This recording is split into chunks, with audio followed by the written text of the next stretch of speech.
আপনি যে ফোনটা ব্যবহার করেন, আপনার ফোনে একটা উপকারী সেটিং আছে, উপকারী একটা অপশন আছে।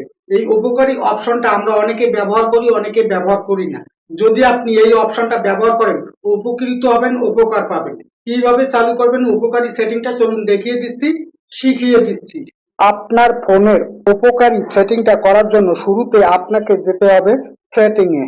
সেটিংয়ে আসার পর এখান থেকে আপনারা খুঁজে বের করবেন নোটিফিকেশন স্ট্যাটাস বার, অথবা শুধু নোটিফিকেশন থাকতে পারে আপনার মোবাইলে, যাই থাক নোটিফিকেশনে ট্যাপ করবেন। এখান থেকে দেখতে পাবেন মোর সেটিং, এখানে ট্যাপ করবেন। এখান থেকে দেখতে পাবেন নোটিফিকেশন হিস্ট্রি, এখানে ট্যাপ করবেন। তারপর এই অপশনটাকে অন করে দিবেন। এই অপশনটাকে অন করে দিলে হবে কি, আপনাকে যদি কেউ মেসেজ পাঠায়, মেসেজ পাঠানোর সাথে সাথে মেসেজ ডিলিট করে দিলেও আপনি সেই মেসেজটা দেখতে পাবেন, জানতে পারবেন। আশা করি বুঝতে পেরেছেন। ভিডিওটাকে শেয়ার দিয়ে রাখুন, পরবর্তীতে কাজে লাগবে।